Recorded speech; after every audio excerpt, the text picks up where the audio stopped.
how can we cut across this dichotomy of subjective and objective rather than choose between one or the other? Gibson, I think, on the shoulders of somebody like William James and a few others, I'll mention John Dewey as well, really have offered a revolution in our thinking to think relationally, not dualistically.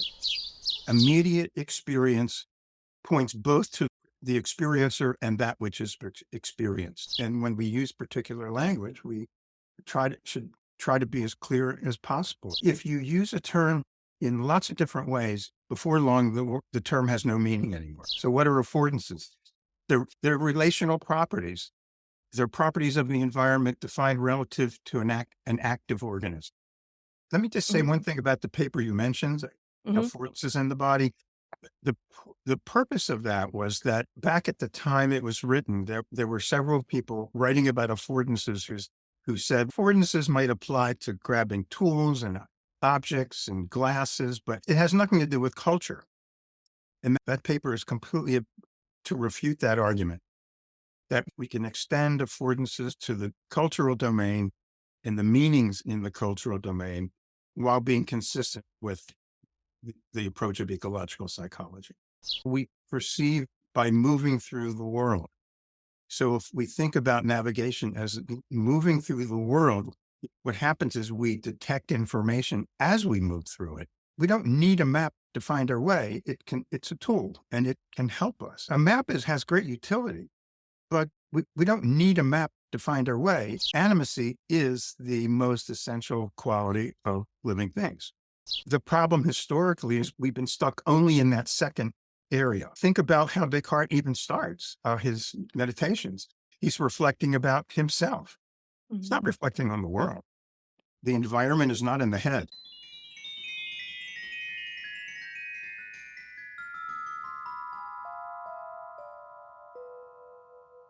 Hello, everyone. Welcome to Love and Philosophy Beyond Dichotomy, where we look for the patterns that connect and explore spaces holding what might seem contradictory or irreconcilable, holding paradox, and that word is a good word here, paradox, but not as good as love.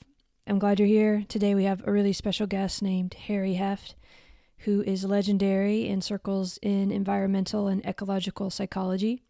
What those terms mean, we will talk about here with Harry. For those of you who are big JJ Gibson fans, you might be thrilled to learn that Harry Heft knew Gibson and even drove him to work every day for a while when he was a student, asked by Eleanor Gibson, by the way, another prominent scientist. And during that time, they discussed today's topic, which is affordances, that has a lot to do with this subject-object meeting place that is beyond both subject and object in these direct perception ideas where perception and action can be seen kaleidoscopically as one process, or where navigation and making way might be understood as cognition, but before cognition was ever called cognition. Terry and I mentioned navigation, cognitive maps, and wayfinding. And wayfinding is a specific term that's used in neuroscience and psychology. You could best understand it as ascertaining your position and then planning and following a route. And that's different from this term waymaking, which you might hear sometimes, which is a more general term that I use just to mean moving through the encounter. It doesn't require planning or routing or anything. Can include that, but doesn't have to.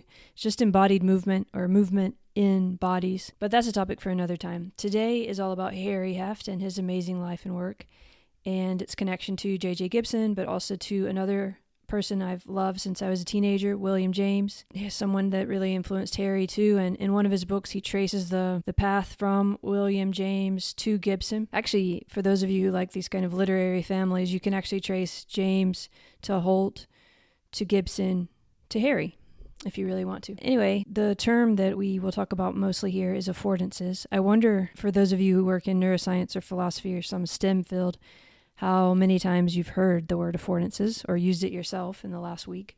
It seems to be a term that expresses quite a lot for us these days. And Harry and I discussed whether it's overused. He's one of the first people to talk about affordances, to bring it into popular discourse, so to speak, scientifically. So it's interesting to hear his opinion about whether that word is still meaningful, if it still has the same meaning. if it's used in something like computational or technological contexts, if it still makes any sense. But the word itself is often defined as opportunities for behavior. For those of you who have knowledge that overlaps in other fields and don't use this word a lot or don't use this word at all, it just means opportunities for behavior. So if you think of a human and a dog and maybe an insect walking in the forest on a path to the lake or something like that, they're all going to have different affordances, different opportunities of behavior in that same shared space. So maybe there's a piece of wood that's great for the human to sit on and rest. Maybe it's good for another creature there, the insect perhaps, as a home. Maybe there's moss growing on it. Also, the dog might perceive different affordances. Maybe it wants to drink water from the lake, if that's okay. There's also the trees themselves, which would have different affordances. An important point is that affordance is a neutral term. It can be good or bad for the position, the person, the creature, the embodied interaction or transaction that's going on. So in any case, it's different affordances for everyone according to their body and position. But that's a very general, basic idea of this word, which we will try to get a better grip on. I also would highly recommend Harry's books, which I will link to, especially Ecological Psychology in Context, where he talks about James Gibson and Roger Barker and this legacy of William James. And also the paper that I talk about here with him about affordances, which I'm putting in the show notes. And you can go all the way back to the 80s, I think even 1980, and read an examination of constructivist and Gibsonian approaches to environmental psychology, which is by Harry. There's a lot that he's done relative to these themes. He's also done a lot of work in the lab and work with kids and work with landscapes. And his main inspiration, as you'll hear him talk about here, is environmental in an even bigger sense. He was first inspired to go into this because of Earth Day. That was just starting, EARTH, Earth Day. And he wanted to understand how children and their environments interact. What are the affordances that are beneficial there? And this nests into bigger ideas of the environment itself, humans as part of that environment, and how we might be creating changing affordances for ourselves, but also at all these other nested levels. So we get into quite a lot of that here. I'm just really thankful for Harry and his work, and I hope you enjoy this conversation. We're mid-December now, so there will be one more conversation that I'll post. That's going to be with Carl Friston. Season's greetings with Carl Friston. Christmas with Carl. Whatever term you like to use is good for me. And then in the new year, Evan Thompson, one of my favorite scholars in the world. I will post our conversation. Also, most of you know I'm very interested in Hegel, and I have a wonderful conversation with Karen Ing, who's a wonderful Hegelian scholar. She wrote The Concept of Life. I'm going to post that early next year as well.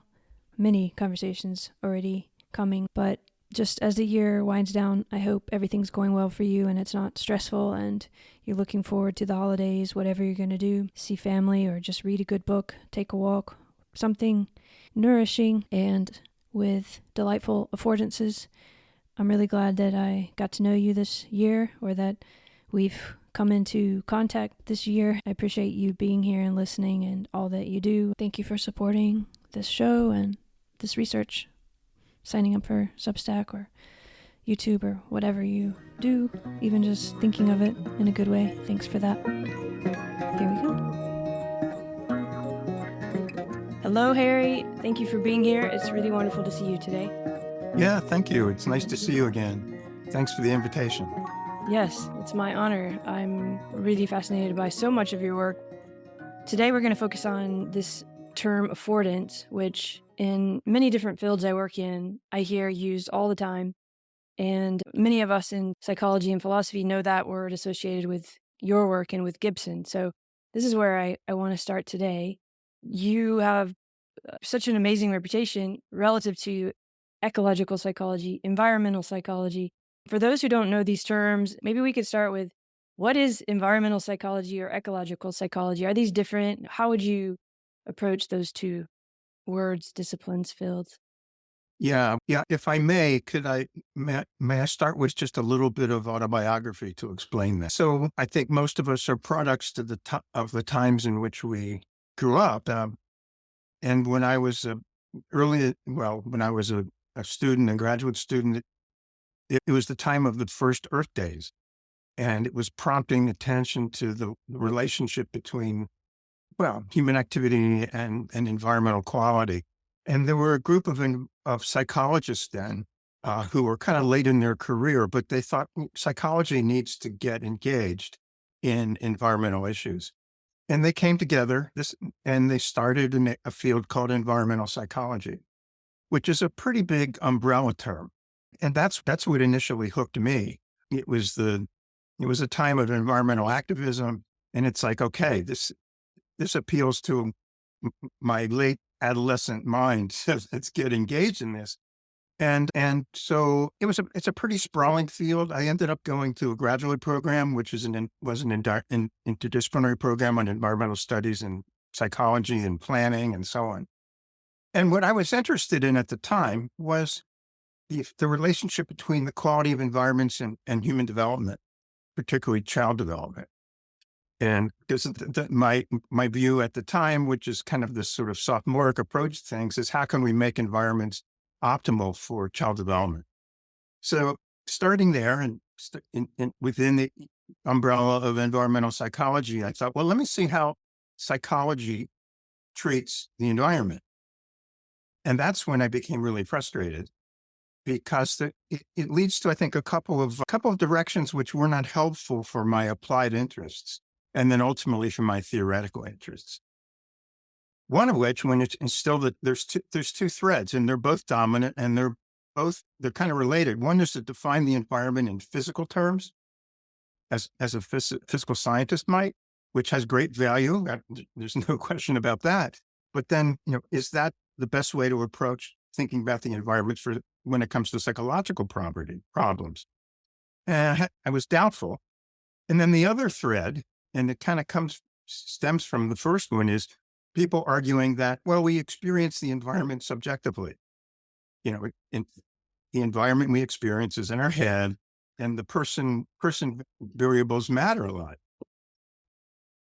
Well, the person I was studying with at the time, who kind of helped shape my early thinking, wrote this great essay to environmental psychologists with the title, "The Environment is Not in the Head." Okay. He said, great. you need to look elsewhere. I mean, there's going to be connections, but like, how do we conceptualize the environment? And that's when he steered me in the direction of James Gibson's work. So Gibson developed ecological psychology, which is different from environmental psychology for theoretical reasons. Environmental psychology is somewhat atheoretical. I mean, it's sort of a grab bag of different approaches to try to see how we can answer a particular problem. But Gibson was concerned about the fact that indeed the environment is not in the head. His philosophical inclinations led him to think that the notion of indirect realism, that is, that we each experience the environment indirectly by way of, let's say, mental representations, was just not sound philosophically. For one thing, and I know this is familiar ground to you, it leads to a position of solipsism. And so we're all trapped in our own private worlds. And so when I went back to my initial question, well, how can we make environments psychologically more better for kids? It can't be thinking about the environment as being in the head, but the environment that's sort of a common ground for all of us. And and this is what Gibson did. And what he did was he provided the grounds for a direct theory of perception. That is, not perceiving the environment indirectly, but perceiving it directly. And how do you do that? And this is sort of the revelation, and it really redirected all my thinking. I came across this in graduate school. Do you remember when that happened exactly? Was it one of those moments where it's kind of what you've been looking for? Absolutely. I mean, I could point to the paragraphs in Gibson's 1966 book. I was sitting in my office as a graduate student, and I just about fell on my chair. It's like, oh, that makes perfect sense. Life-changing. All this. And it's really, I mean, he didn't explain it the way I'm about to, but it's really pretty simple. I mean, if you ask, how do we hear? And we can think about the model of like two tuning forks. If you set one tuning fork resonating, how does it resonate, cause the other one to resonate? And the answer is not very mysterious. It's that there are vibrations that are set in the air, which travel from one place to another. That we've known that for centuries. But no one ever thought about applying that to vision. And so what Gibson did, uh, building on a few earlier ideas, is he developed the idea of a medium for vision. That is to say that we can think about the air in our room as filled with reflected light. If we're not sitting in the dark, which we're not, neither one of us are right now, there's light coming from a radiant source like a lamp or something. And that light bounces off of all the surfaces in the environment and creates sort of this steady state of reflected light. And then what Gibson then did is, let's look at what the structure of that reflected light might be. Now, at this point, I won't go down a rabbit hole, but basically what he showed is there's structure in reflected light, which allows you to detect a surface at a distance from you. In other words, there's the possibility for direct real love. And so when I went back to thinking about children, it's like, well, what are the environments that children are directly experiencing? And although in my dissertation, I was looking at physical variables and other things, it became clear that the key to it was, what is it that adults perceive directly? And Gibson's answer to that question is they perceive affordances. Okay, so what are affordances? They're they're relational properties. They're properties of the environment defined relative to an active organism. Before you go into affordance, because I think there's a lot to discuss there, I just want to try to think big picture about what we're doing or what this is. So we're thinking about experience and perception. Is it safe to say that the kind of main problem is, how do we account for, I think you say meaning in perceptual experience in your work often, this word meaning, but really it's, how is this happening? What are we trying to do with all this? Well, let me answer by sort of providing one other piece of background. And this will be of once I sort of had been working in Gibson's domain for a while, it was always very puzzling to me where these ideas came from. And one day, I don't know, 30 years ago, I was talking to a colleague in philosophy, and I instantly saw where it came from. And it turns out, for you philosophers that listening, it comes from William James's radical empiricism. For people who aren't philosophers and you've read James, you've only read James's Principles of Psychology, probably, or varieties of religious experience, but that's not where you're going to find this. You're going to find it in his last essays, where what he does there is reject dualism. He says that immediate experience points both to the experiencer and that which is experienced. So if we perceive whether, and this is referring to an affordance, if we perceive whether an object is graspable, we experience that in our immediate experience. Now we can subsequently reflect that it has to do with the properties of the object, objective properties, or we can reflect after it has to do with my experience of grasping things and my body size. But that's not the immediate experience. Those are kind of post hoc analyses. The immediate experience is this object that I can do something with. It's affordance. And although William James does not use the term affordances, that's where radical empiricism begins. It's a complete rejection of dualistic epistemologies. So if anyone wants to get, well, I have to say that my book that was published in 2001, the first half of the book is really justifying that claim. There's a lot in there I would like to think about. First of all, it's interesting you mentioned James. Did Gibson study with James? With his student or something? Yeah, the first part of my book was a historical treatment of that question. So James's student toward the end of his career was Edwin Holt. Oh yeah, that's Holt, it. Okay. Who was at Princeton, and Gibson was a graduate student at Princeton. So there's a lot of circumstantial evidence which points to the fact that Gibson sort of was exposed to these ideas through Holt. Okay, that's what I was trying to remember because I knew there was really a direct connection, not only in ideas, but even in place and people being in similar learning environments. And then you know knew Gibson, which we'll get to. But I like this big picture. You're talking about childhood place and how, and a lot of your work thinks about what that is and how to understand that. We can think about what affordances lead to what sorts of paths and ways. I'm trying to think about this big picture of we're in the world and it feels like everything is in our head somehow. There's this idea that perception is in the head. I'm being very general. Or it's a matter of something physical in the environment that's causing something. So there's always been this either or. It's either subjective, it's about me and my experience in my head, or it's objective, it's something happening in the world. And it's been very hard for us to hold those things as not opposites. And I think what Gibson does and in your work and James, even though it might seem sometimes it's one way or the other, even radical empiricism can sound really on one side. But if you really dig into it from my perspective, it's actually showing a way that both of these are interacting in some kind of dynamism. How do you think about that? Even that sounds too dualistic to me. Okay. Okay. Good. Yeah. So let me just say something about behaviorism, which Sure. has, Yeah. which seems, Skinner. which is not which some people take very negatively as being reductionistic, but there's another kind of behaviorism, which is sort of what organisms do as whole organisms.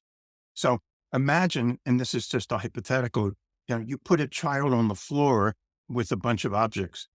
Well, they're going to crawl around, and that's important. I'll come back to that. But what they're going to do is they're going to interact with things that they can meaningfully touch or lift or grab.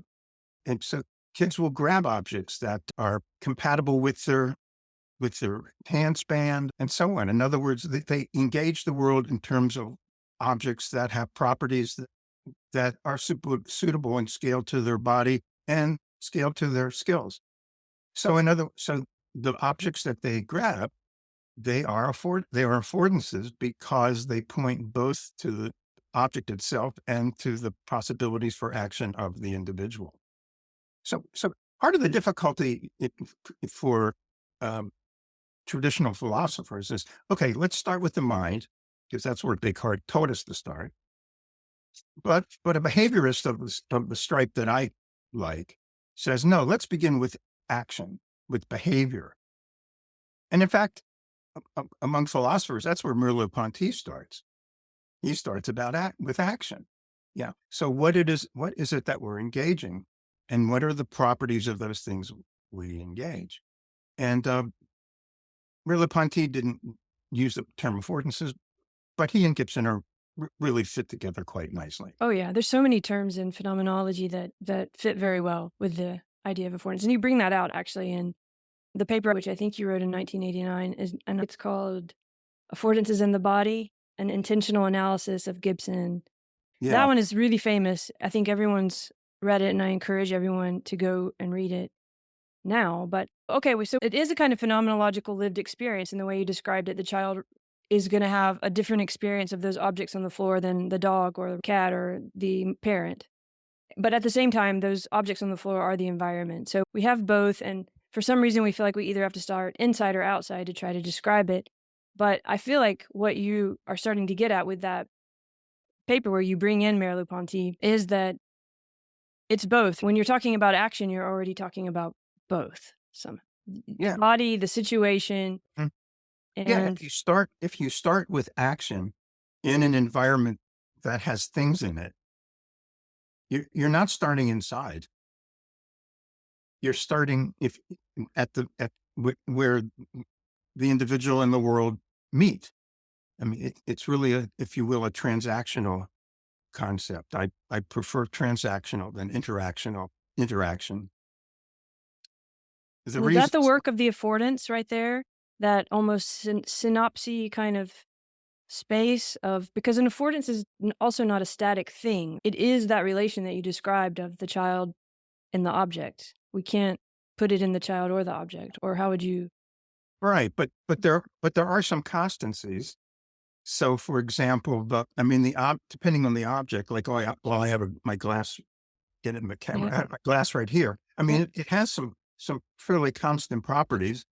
And one of it is its width and its weight and so on. And I have some somewhat constant properties in terms of my span and my strength, but those are all changeable at at different time scales. Yeah. There's patterns, there's regularities that would change with the consistency most of the time. We can Yeah, say that, but right. yeah, there's not a So static thing. Yeah. yeah, and the body changes over certain time scales. My colleague Karen Adolph of New York University looks at how children's decisions about locomotion change as their body size changes, as their skills change. So there, the world is dynamically changing, but the thing we have to remember is different aspects of it change at different rates. So, the glass on my desk is relatively stable. My body will be slowly changing, but things go, entropy does win out in the end. Yeah. Right. So when we're trying to understand what's happening, when we're trying to understand the meaning and how we have meaning and how this happens, this amazing life that we're living, and affordances starts to do some work for us in a way, and also thinking of it more ecologically in terms of ecological psychology, where we're not just looking at the brain or just looking inside or just looking outside. How would you start to think about what that's doing and how that's helping us with this problem? Yeah. Well, let me drag my prop in again. So, Yeah, I there we have go. one too. We can cheers with Yeah. our water. Cheers. Yeah. And that is because of its properties in relationship to my body, it's meaningful, it's graspable. If you will, it has the affordance of being graspable or graspability. The terms are getting a little clunky, although I guess it's not uncomfortable for German speakers to have these long extended words. In English, it gets a little weird, but there, yeah, but we can talk about what an object or a feature affords an individual. And so some of the work that I did more in, I dabbled a little bit in design and with some landscape designers. And if we want to design a space where people might gather, we want to design a space where people can sit. So how high should you make these seats or these ledges or these benches? Well, it should be relative to the body scaling of the people who are going to sit there. So in other words, these structures afford sitting on. I'm sure we've all been in places where there are things that look like you could sit on it, but they're too high or too small and or so on. So the property of being the affordance of sittableness, if you will, is defined relative to the person who's going to be doing the sitting. It's not in the person, it's not in the object, but it takes into account both parts of that. I would say duality, not dualism. So is it almost a practice of a different kind of noticing or a different kind of Sure. coming at this problem or this project of looking for meaning and building for meaning and creating spaces that are meaningful? I'll give you an example. One of my closest friends here is a philosopher, and for years we kind of argued over what affordances were. And then he and his wife had twins, and then the twins got old enough to crawl around the house, and they started looking for like light sockets and cracks and sharp edges. And he called me and said, "Okay, now I know what affordances are."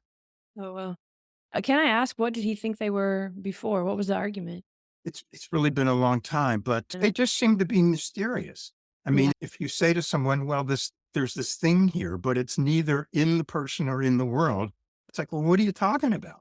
Isn't that because we are kind of born into a dualistic framework? Not that the Absolutely. dualistic framework is somehow ordained by God or something, but it's just the way we've built our science and our language, not Yeah. without good reason to try to understand it. But isn't that why it doesn't make sense? Because we think we have to put it in one of those boxes, right? Yeah. Yeah. It also goes back to the influence of Judeo-Christian thinking that there's sort of the world and then there's the mind and the world is sort of is not necessarily sacred. We can do things to the world. We can dig big holes in it and blow it up. But the mind is, next to God. So we have this dualism that comes from our religious tradition. And then Descartes, for really good reasons, tried to solve some problems. And we've been stuck in that framework for a long time. So, I mean, Gibson, I think, on the shoulders of somebody like William James and a few others, I'll mention John Dewey as well, really have offered a revolution in our thinking to think relationally, not dualistically. Now, but I want to add one thing, and that is, and this of course is in James's work, that we do act in the world, over time, but there are moments when we kind of step back from that action and we reflect on it. We engage in cognition too. But it's important to distinguish between perceiving as a process in the course of perception action in time and reflection or cognition, which is kind of stepping out of time a little bit. The problem historically is we've been stuck only in that second area. Think about how Descartes even starts his meditations. He's reflecting about himself. He's not reflecting on the world. Yeah. I think it's almost like such a kind of awe and mysterious experience that we have the experience of the world, and then we can experience our experience of the world. Yeah. Which I think is continuous in a way, like even with your work, and we can even understand that reflection as a kind of perception of our own perception and so forth. But I won't go down that rabbit hole. But it is understandable that we get kind of amazed by it. Yeah. And one other thing, let's remember with Descartes is, he was interested in trying to get to the topic of certainty and truth. He wasn't asking about the world. He was asking about epistemology in those very influential essays. But things have gotten sort of balled up over time, particularly for psychologists. Yeah, there's a lot of assumptions that we all start with as if they're facts without realizing that we do. And a lot of this work ends up trying to call that into question, which I think is something that Gibson does just by offering another way to think about it. But then that gets cartooned too, in the sense of, well, it can't all be direct because, yes, obviously there is something going on inside. But as you're saying, the point isn't that there's not something going on inside. It's how can we, he even says it in one of my favorite quotes, like, how can we cut across this dichotomy of subjective and objective, right? How can we hold both those at once rather than choose between one or the other? We do it all the time. When we're in the world engaging objects, when we're and when we're talking to other people, we're not, the dialogue is happening between us. Now, and we're each bringing something to that dialogue, but the dialogue exists relationally. Now we can step back, and after our phone call, we can reflect on what we said, but that's not perceiving. That's an act of reflection or cognition, and that's legitimate. That's not perceiving yourself. This is something I get confused about too, like with perception, where everyone puts the limit on it. Okay. I'm thinking about what I said to you. I feel like I'm still perceiving my own habits or patterns in a way. Well, yeah, but let's go back to my earlier comments about the medium. Yeah, so it's the basis for our sort of existing in a common medium that enables us to interact. And if we're talking about vision, that medium is reflected light, then we can talk much more specifically about the character of that. That's a good point. In your paper, you say I think you quote Gibson about these poles of attention quote, which is just wonderful, right? Because that's what you're saying, right? The pole of attention shifts from so-called subjective to so-called objective. So. Yeah, or I that's right. Or I would say from sort of relational engagement to much more inward engagement. Mm-hmm. Yeah, or relational with self engagement. Yeah. So we know a common complaint in relationships is that one person says, "Well, you're really not listening to me. You're really thinking about what you're going to ask. You're listening to your own thoughts." Not yeah. mine. Well, that's fine, but that's not dialogue. Is it real? Sure. Is it important? Sure. But it's not dialogue. So we really want to talk about this dynamic exchange that goes on between us. I'm trying to remember also in that paper when you talk about, because it's wonderful and in the way that you show that relational is an alternative to this dualistic way of thinking. And I feel like one part of it that was really strong for me is when you're talking about the continuity And this gets into something I want to go into with you too about how we confuse our maps for our territories or the maps for the Right. process. But what I remember is when you're talking about relationality, you're talking about the continuity and that everything is ongoing and moving in a process. But with the dualistic point of view, we always freeze it into little static parts. And it's almost as if something starts and stops. But all of this is always ongoing in a process. We never get to have a beginning or end. Isn't that part of when you're talking about relationality and the difference between the Sure. dual? But yeah, let me return to let's take something simple, and that is like perceiving an object. So if you walk into a room and there's an object on the table and you don't know what it is immediately, what do? You walk closer to it, you walk around it, you look from different vantage points. From an ecological point of view, what you're doing is you're sort of isolating the specifying information that tells you what that thing is. I mean, organisms move. I mean, in frankly, we organisms didn't begin perceiving; they began moving. Animacy is the most essential quality of living things, even single-celled organisms. And then subsequently in evolutionary history, we developed these means to actually cease to detect things that are maybe at a distance from us, visually, auditorily, and also through smell. But we want to begin with animacy. We want to begin with action. And that leads me back to what I said a minute ago. We want to be good molar behaviorists, not reductionistic behaviorists. Just look at what an organism is doing. Yeah. The problem with behaviorism was they didn't take seriously that we have this subjective experience, this thing we call consciousness, which gets called a million things. But behaviorism itself is kind of all of this, right? I mean, it got rejected with the Chomsky article and all that, but Right. But the yeah, I mean, but just remember the behaviorism that most people have been familiar with is a reductionistic one. Let's go down to the yeah, most basic unit of something. But that's not the kind of behaviorism I'm talking about. that's what I'm trying to point out because I think Looking some people at will it, hear that and that's what they think. But yeah. that's like the opposite of what you're saying. No, I mean, go out to the neighborhood playground and watch the kids playing on the equipment. You're a behaviorist. What are they doing? Yeah, and why are they doing what they're doing? And then if you're looking at them playing in the playground, you're instantly see that, oh, they're engaging affordances. They're climbing on things and sliding down things. Yeah. So just sort of observing the world, which neither philosophers nor psychologists have been particularly good at, you start to see action and affordances. Yeah, they're right there in front of your face. In fact, you do it all the time.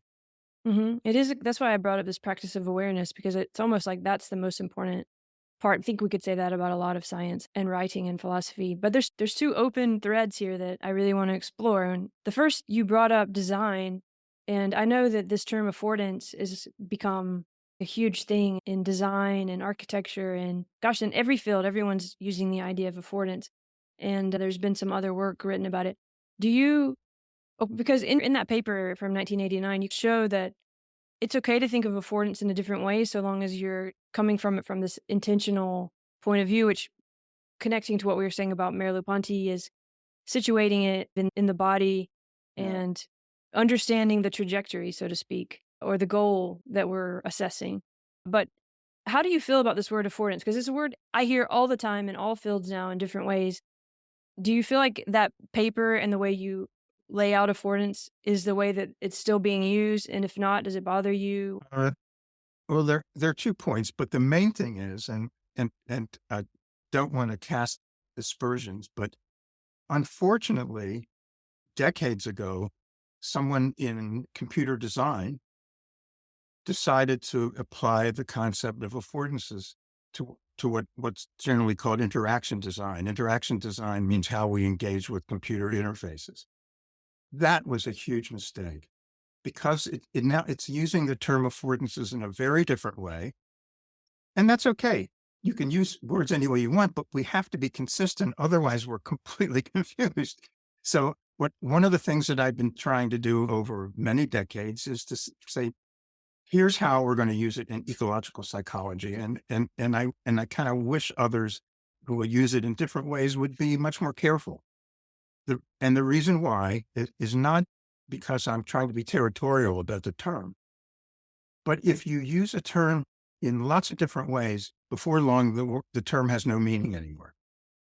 It has no value anymore. It applies to all these different things. And that's then, as a scientific concept, it's useless. Well, I think it relates to also meaning, this word that I keep bringing up, and that if we're really trying to understand the world and the meaning, that's part of what we're trying to do with psychology and philosophy. And in a practical way, how do you talked about kids and the places that we grow up and how that's Mhm. incredibly important, right? To think about and look at, and how are Right. we going to structure that? But once we start using affordance in terms of computer language and stuff, I don't think that it's necessarily wrong, but the kind of the activity that we were just describing of why this was an important new direction kind of gets collapsed, doesn't it? Because we then have forgotten the body, the situatedness, the meaning, all that. Exactly. Yeah. No, that's exactly right. Exactly right. I mean, until robotics develops a bit further than it is, I mean, there's no body when we're talking about in computer design.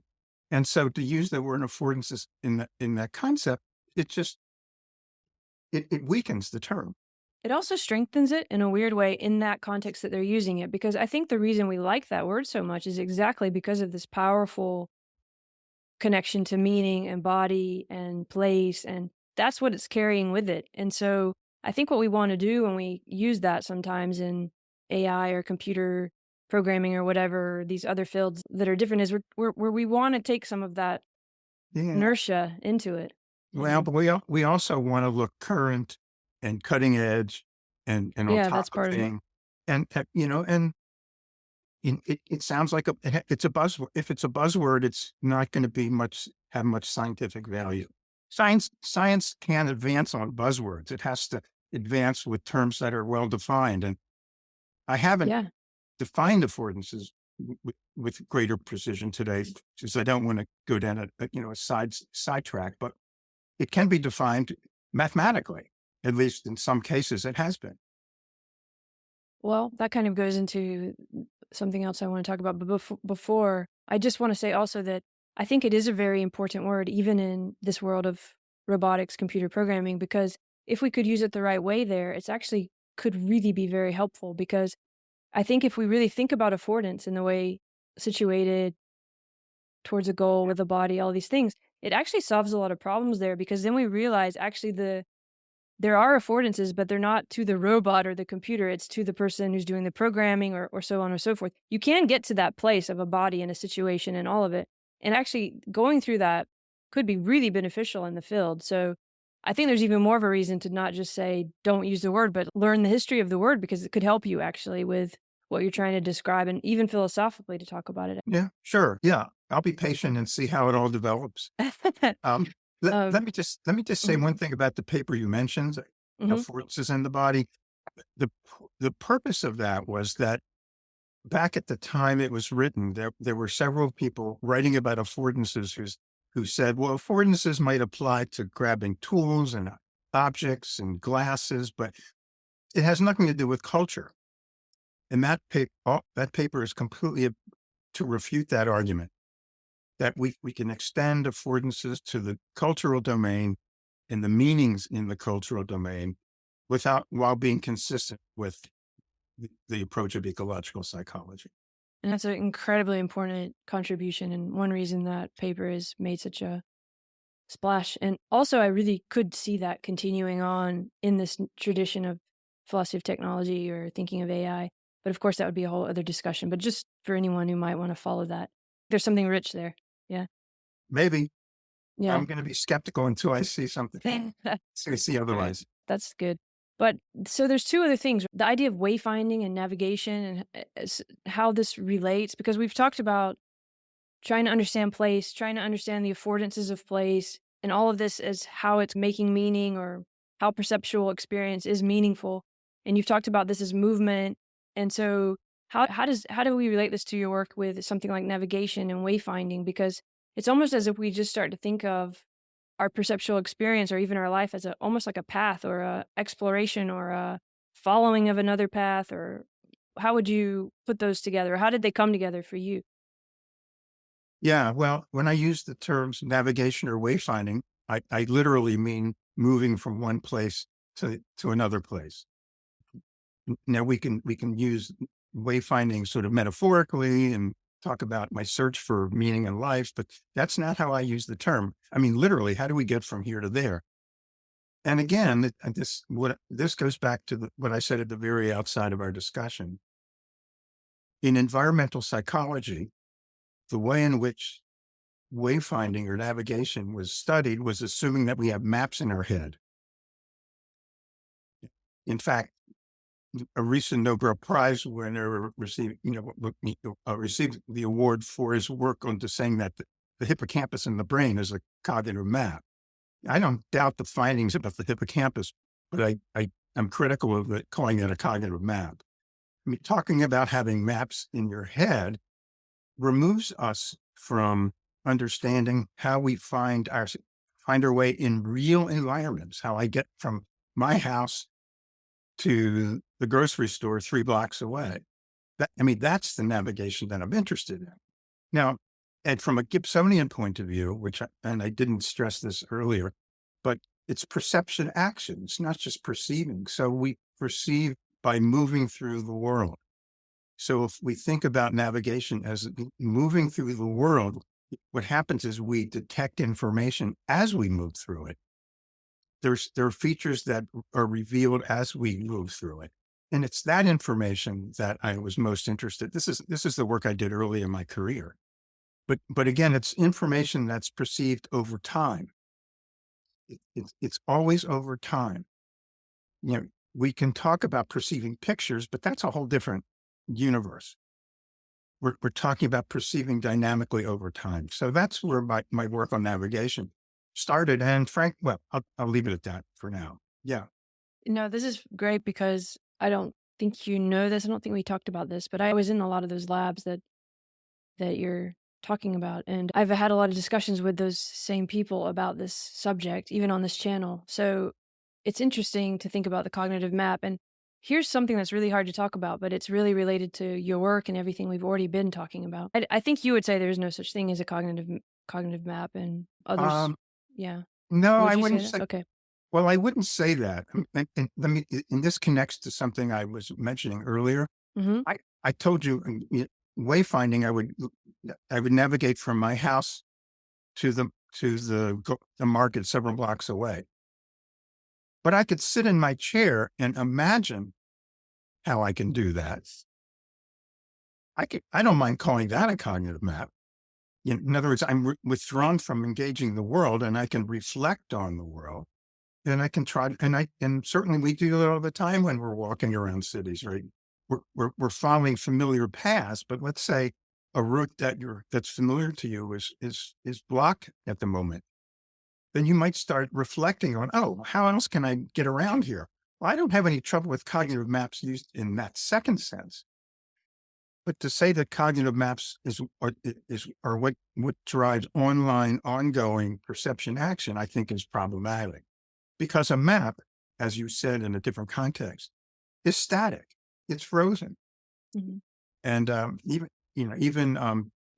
GPS maps, they're limited in scope. So we want to keep the emphasis, as Gibson and others have done, and James did, on experience as being dynamic and over time.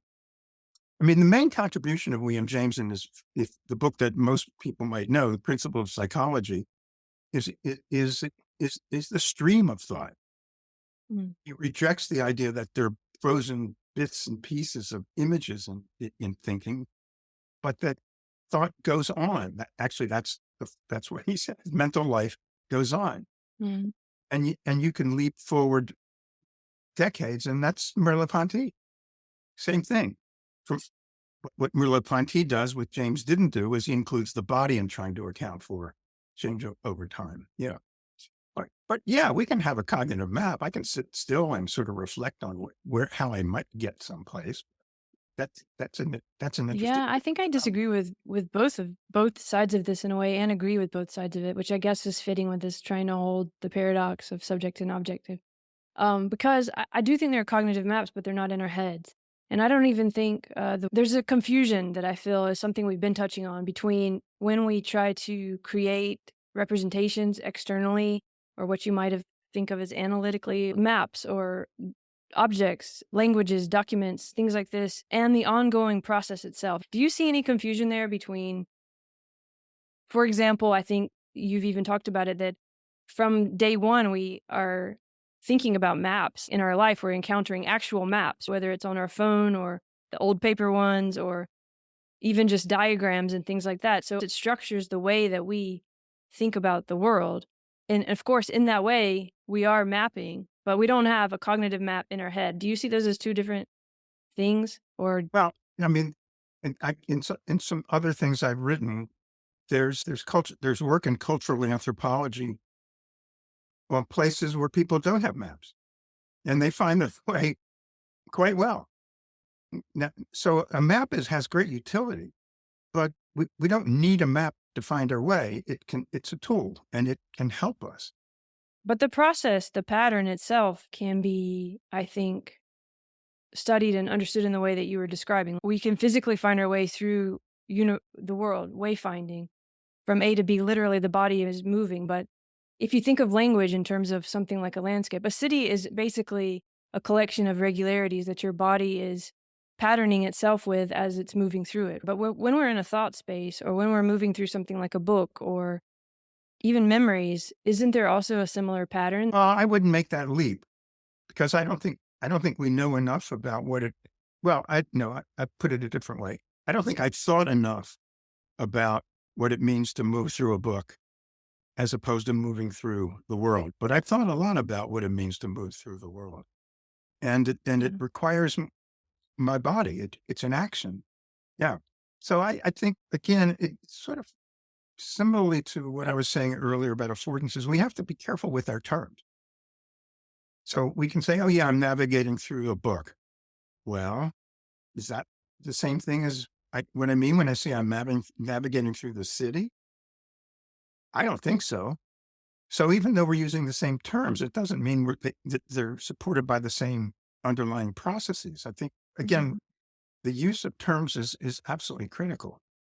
I would say if you can separate the way that we're going to try to assess or measure it from the process itself, the patterns might be in common, even though it's a different thing. But we have to be very careful not to just take the metaphor and then put it to all the science that's been done. It doesn't help anything. Mm, I think it's important, and this is probably one of the things I most learned from Gibson, to be careful and consistent with the language that we use. And when we use particular language, we should try to be as clear as possible about it. So let me give you just one example in terms of a book I'm reading now. So this book I'm reading now has time jumps. I'm reading it, and now suddenly I'm back 20 years earlier than Mhm. where I was a minute Mhm. ago. It's like that's not navigation in a terrestrial sense. So I could say, well, I'm navigating through this book that doesn't have a linear narrative. Well, then that's something different. And if I I was don't a know. psychologist interested in reading, I would like to know how I can do that. But that's I not think the it would problem. happen the same way that if someone suddenly changed, if they could, if you were in a VR city or something and they suddenly changed it to another Yeah, city, you would have to readjust, realign with the regularities. yeah. I don't think it's different from, I think the patterns are very similar. And I actually think this is a way to do what Gibson wanted and overcome that dichotomy of thinking that this something that's in the head is somehow different than the physical. They do share similar patterns. But I agree we Well, do have to be very careful because if you use certain terminology in a way, then whatever way everyone's heard that terminology before, they're applying to that. but also, again, I mean, fundamentally, even though some might not think of me this way, I am a scientist. And so I want to say, okay, I want to talk about, okay, empirically, what do we know about this? Well, there's a very smart ecological psychologist at Brown, Bill Warren, who works in this very large virtual reality space. And he's done studies where he has people go through wormholes. They're in this enclosure and they're walking around and suddenly they go through a wall and they're at someplace completely different. Now, I'm not going to report on what he found, but I'm saying you can study these things empirically Hmm. without saying, oh, they're the same. I don't know that they're the same. There have been studies. There have been studies on the hippocampus and of course, it has a very big role in memory and also in navigation. And there have been experiments designed where you are literally moving through some kind of a virtual space or an informational space. We do still see similar patterns to when you're moving through a physical space. Now, that doesn't mean that it's the same, but it does provide a bit of a link between not thinking of what's happening when we're thinking and remembering and having emotion, and what's happening when we're moving from A to B in the physical world and being physical, as completely different, dualistic, right? There might be a way that they're relational that we just haven't been able to kind of widen our perspective to see yet. Well, I'd say Test. part of our problem is and this is actually a point Wittgenstein makes. We're trapped with with pictures. We Mm. think about things. We're trying to envision. So, I would say if you want to understand, let's say, wayfinding or navigation, what the analogy should be listening to music, because music is this structure that unfolds over time. And I would say navigation is similarly a structure that changes over time, although the difference is you move through the environment. So you used the word memory a minute ago. So when I'm walking to this familiar store not far from me, as I go, am I sort of relying on memory? I don't think so. Any more than when I'm listening to a very familiar melody, that every step in the way I have to think about, oh, where's this melody go next? No, that's not it at all. It's a relational structure that unfolds over time. And navigation, I would say, is that as well. So, Yeah, I would say that's already a cognitive act. I wouldn't separate that action from being and perception and cognition as if they're all separate things. So yes, I think there's a difference when we are aware that we're thinking about something. I'm remembering actively. There's different kinds of memory. The body, when you remember how to ride a bicycle, but you're not thinking about riding a bicycle. There's all these different kinds of memory. And I think when we move through the city, after we've moved through it many times, we're of course not remembering it in that active sense of remembrance, like as if there's a subject. But our bodies engaging in, I would say, yeah. active memory. That's, I wouldn't distinguish those in a dualistic way. But doesn't that indicate that we need to use the word memory with greater care? So, Yeah, it needs to be so, thought of a lot so differently. when I'm riding a bicycle, why even bring memory into it? What I'm employing is a skill that I've developed over a history, and I just sort of engage it. Well, even going back to this classic paper written in the 40s by Carl Lashley, one of the famous, there are certain things that happen too quickly. I think he talks about in the arpeggio that can't rely on memory in the traditional sense of sort of reaching back and pulling out something that occurred before. It's actually in this paper he wrote called In Search of the Engram, which is a term refers to memory. And he basically says in certain circumstances that there's no memory. It's that the body is sort of become uh, has developed a pattern of skilled action.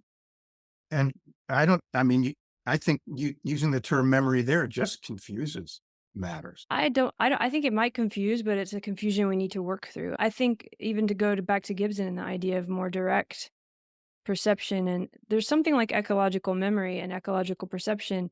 And I think the problem that we don't use those words and really think through it and change that, like that's the hard work of changing this framework and these patterns of dualism that we're all stuck in, is we need to rethink that. Like cognition and memory aren't things in the head, and they aren't just our thoughts and images that we have in this kind of way that we are aware of ourselves. For me, they're very much the way that the body is in the world. And only later do we get to this point where we feel like we have memories in the sense that we attach them to words and images. And that's a really hard thing to think about. And it's really radical to start thinking about ecological memory in that sense. But for me, it seems like the only way we're ever going to really get beyond these dichotomies that are shaping everything, because they are built in the language. And if we just don't use the language, then we just stay with them, Well, I recommend, folks have thought about this a long time, and we neglect classic works at our peril. So if you go back to the 30s, there's a wonderful book written by Frederick Bartlett British psychologist called remembering. He Interesting. basically says the same thing that you just said, but maybe Ah, in different words. I mean, Bartlett. yeah. So I'm pretty keen. If you read my work, I'm almost always start with history in it. I think that's where we need to begin, as not to stay there, but to sort of build on the insights of others who have sort of made some progress in some area. Yeah. Yeah, I really like that. I think that's connected to this continuity, right? That we really understand that everything is continuous, and understanding where it's coming from is absolutely essential to understanding how to use it or what it is. Right. But we don't really take the time to do that. But I wanted to understand your biography a little, and we've gotten into all these big ideas because can we go back to before you wrote that 1989 paper and when you discovered this thing by Gibson, and how did all those dominoes start to fall? Because I believe you got to know him well, and were you teaching with him or something? Or I have all these No. kind of ideas of how did Yeah. all of that begin? And Yeah. Well, I wouldn't say that I knew him well. I spent about a year at Cornell, and I interacted with him quite a bit there. In fact, what happened was, so after I finished my graduate work, I was looking around for a job, and the only job I got was a crummy job I didn't want. And I thought, well, why not try to spend some time with Gibson? Because I was just barely learning this stuff. So, and this is going to relate to navigation. So, so when I got up to Cornell, and a bunch of circumstances, I'll make the story short. It you turns don't out have to. that, Okay. well, it turns out that he was retired at that point, although he had a weekly seminar, but he was also teaching a course once a week at this other university that was 40 minutes away. And where Cornell is a pretty, in the winter, is a pretty rugged area. Yeah. So he was going to teach this, he was going to co-teach a course at this other university during the winter months. And it was an evening course. And so his wife, who is just an eminent psychologist as he, Eleanor Gibson, approached me soon after I got there. And she said, would you mind like being his driver to get to this course? And of course I said, well, yeah, of course I will. Because in fact, I didn't know much about his work. And I thought, great, I'm going to have him in a car for 2 hours every week to talk to him. And so one of the questions that kept coming up for me in our conversations is, how are we finding our way from Ithaca, where Cornell is, to this other city, Binghamton? I mean, how are we even doing this? And that's kind of where my interest in navigation started. Oh, I love that. Yeah. Did you talk to him about that? Did you Oh, sure. discuss? And yeah, because at that point, I mean, so if those listeners who maybe have read some Gibson will have only probably read his last book, the Ecological Approach of Visual Perception. When I was there, that book was in manuscript form. And he had already written a bunch of stuff on this question, which I hadn't seen yet.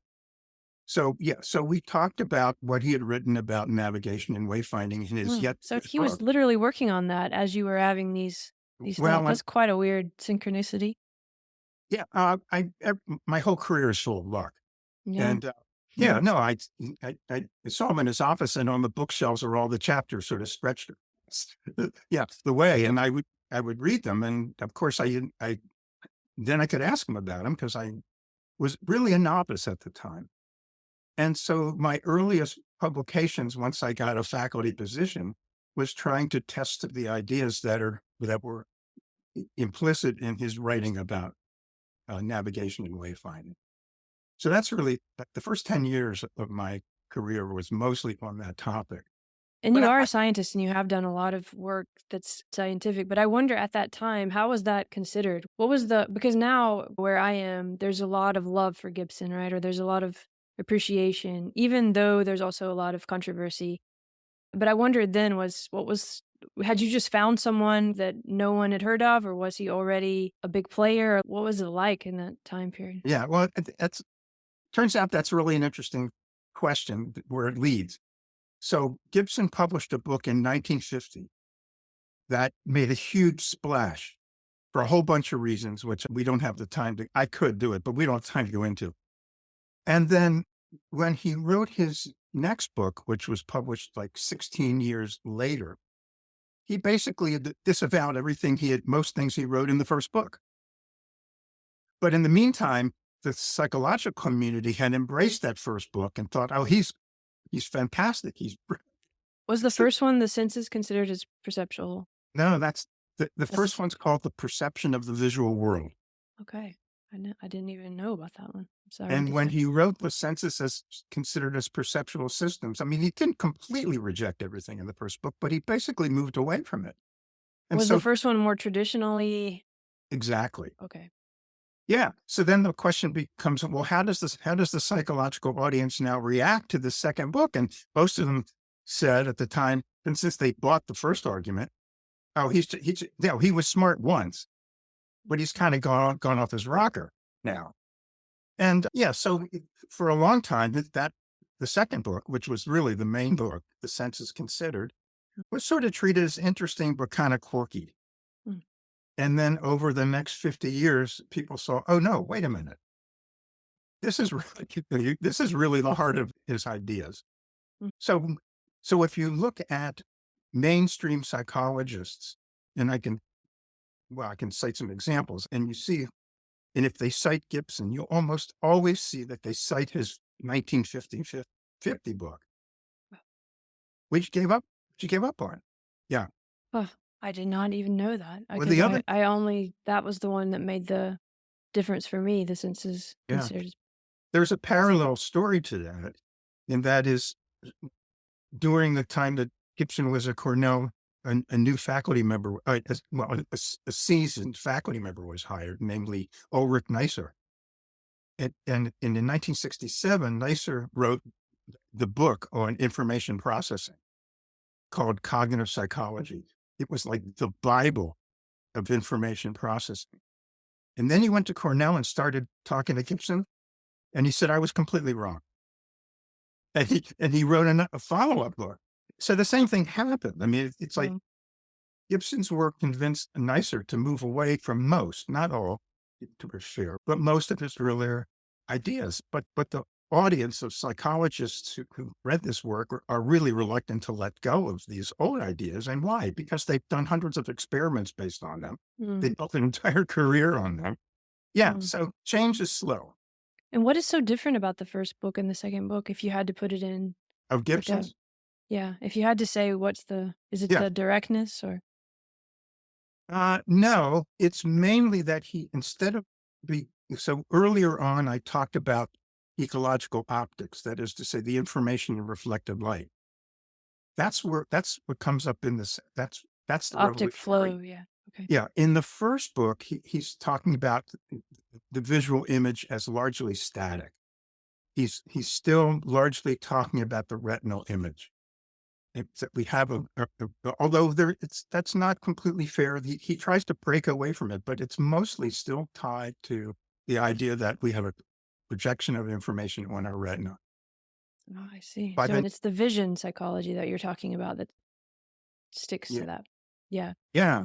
Yeah. And so if listeners know Gibson's work on texture gradients, which is really what was really very famous for, it comes at, and they're still valid, but it comes out of that first book. But by the second book, he said, nah, forget about that. Because what I did wrong there is I really didn't talk about the active organism. He considered perceiving from largely, not completely, but largely a stationary point of view. But now let's think about individuals, animals moving around in the world. How does that force us to change our thinking? And that's where the rest proceeds from. Well, it's amazing, and I can understand how going so deeply as he did probably to write that first book that he would be able to then see it differently. But it's weird how that happens sometimes, that you almost have to completely immerse yourself in what is, and then you see, oh, actually, Absolutely. It's this way. I don't know if you've had that experience. You're absolutely right. Neisser did the same thing. It's really an act of courage because, you again, imagine you have this great reputation and you decide, no, wait a minute, that wasn't right. Let me try again. That's really remarkable. And it doesn't happen in science very often. No, it doesn't. And you've brought up time a lot here, and the time can be unfair in a way because all those ideas are important and making a lot of they're starting a lot of new things and have been for a long time. Your work is one example, right? Of all that you've opened up because of that. But over time, he doesn't get to see that. So in that moment, it is really brave. But it might also just be a matter of clarity because if you've really studied deeply and you know what you've studied and you know what you're presenting, you don't have a choice. There's been a lot of scientists and people who've had that experience over time where they just are like, okay, nobody's going to understand for a while, but got to do it. Yeah. Well, I mean, these ideas that led to this newer work were were clearly gnawing at him for decades. Because let me explain what I mean by that. So the transformation is to think about visual perception as you move through the world. That was, and so in the 1930s, he published a book basically about how we drive a car. What's what's the world look like when we're driving a car?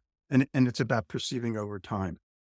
In the 19 During the war, he worked for a division of the Air Force, and the main question was how do pilots perceive the ground as they're coming in for a landing? So in other words, these problems of perceiving over time were always there, but it doesn't really come to fruition until 1966, and then the last book in 1979. I'm so glad you brought that up. I'd love to read that book about the car. I didn't know about that. But is it Yes. even out? Is it available anymore? No, it's not a book. It's an article. It's an article. Okay. Yeah. And Uh, I did know about the flight stuff because I think a lot of that, you can see a lot of that if you look in the books of, he was really, it's not just a thought experiment. hmm, He was trying to understand the way things were happening. exactly. Yeah. Exactly. And And and so you give me far too much credit, by the way, but I'm hopefully just trying to I don't cherish think so, some ideas. Harry. I mean, that paper's made a big difference Yeah. for a lot of people. Well, And you well, know that's how nice. much I care about this bridging of seeming opposites, and that's definitely a really good academic example of Yeah. perspective shifting. So these things matter. It's not just Mhm. flattery. I really think they matter over time. It's just sometimes it takes so long for them to really be visible.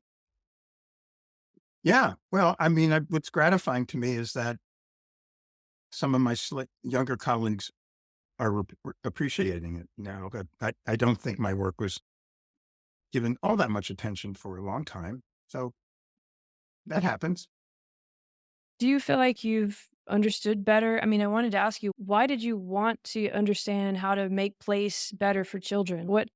Why was that so early? Because even some of your last papers, which I didn't get to talk to, but the ones in the last 10, 15 years where you do really interesting stuff in different collaborations about how children are in their environments or how they make them sustainable. I can't remember all the titles now, but you're still doing it and following through on that. Where did that come from? And Well, how do you feel about that trajectory? I said at the very beginning, Earth Day occurred when I was just finishing undergraduate studies, and environmental activism was really what people and environmental anti-war and women's rights But were. why kids? Because you Yeah, were a kid still, or say that why again. children? Why children? Why you just thought that's That's a where it matters most? Yeah, because what we've known within psychology for a long time is the early years are formative. And now the notion of brain plasticity is non-controversial, but back then the thought was our kids kind of born and pre-wired to engage the world in certain ways, and there's a lot of skepticism and at the time, and in this with the skepticism comes the question: well, do the environments then matter that kids are growing up in? Is it going to affect how they develop? So that's kind of where I came in. But again, I was interested in, well, how can we change? It's students of the '60s and early '70s is like, well, how can we change things to make them better? And that went out of fashion for a long time, but I think it's come back now. So that's kind of where I started. How Do you think that affordances are phenomenological and environmental? I mean, do you think we can change our affordances through kind of attention in the way that we've been discussing? Or have you seen it happen over all these years or We can what? change, well, we change affordances all the time because we alter the environment. Yeah. It's And, always and in happening that, both ways, huh? well, Changes us and we're changing it. And yeah, I mean, the concept that many people might be familiar with now, which is came up really about 10 years ago, is the idea of niche construction, that organisms alter their habitat to better live in it. All organisms do that. And so do we. And in doing that, what we do is we change the available affordances of the environment. Yeah. so do you think in thinking about this problem of how we find meaning through perceptual experience, just by putting attention on this and understanding this process that we might, if we try to nest all of this in different ways, it is a different kind of world and lived experience of the world.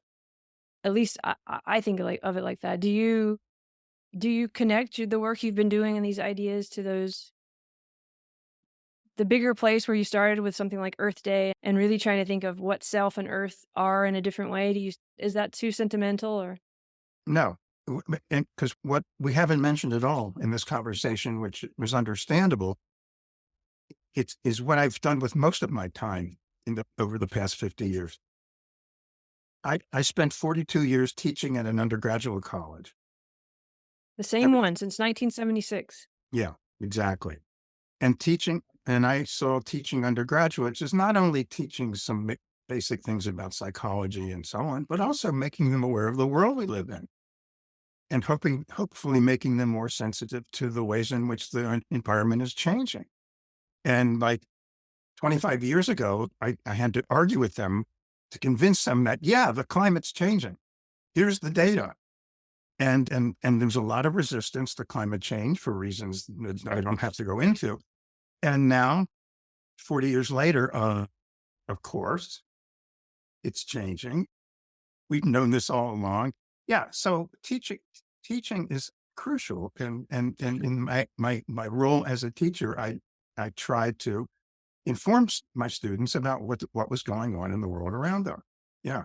In fact, frankly, that was more important than teaching them psychology because, again, they're undergraduates. Most of them are not going to go on to have careers in psychology, but they are going to go on to live as citizens in a country and as business people and, whatever. And having an awareness of the dynamic changes in the environment is positive. So that was really my main commitment.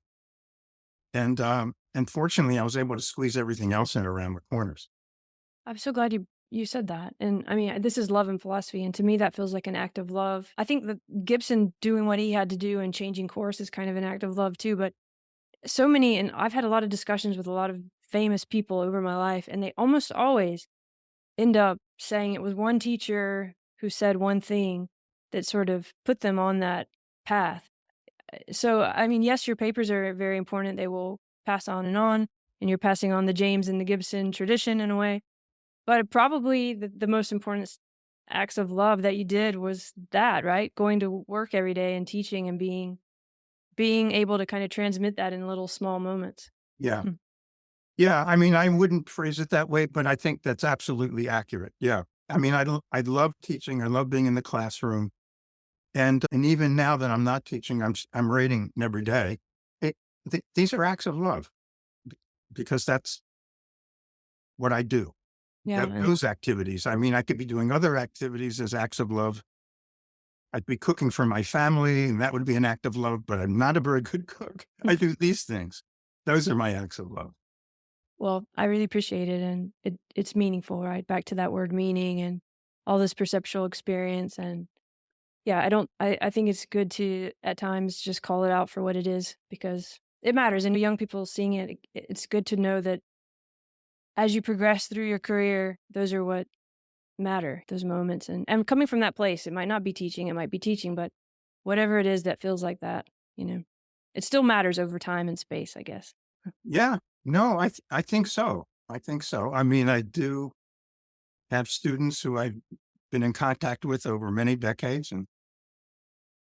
and hopefully that that had some impact on them. I have the impression that it did. So It did. I was just with you in Spain and I saw for myself. So yeah, thank you. I've witnessed it firsthand. But well, thank you. I'll let you go. We already talked a bit over time and it's been a kind of an intense talk. So I really appreciate you and I really appreciate your work. And this has just been great. And yeah. Thank you. I've had a great time. All right. You take care. I hope we can stay in. Yeah, me too. I'd love to talk to you again sometime. You've got such a huge body of work.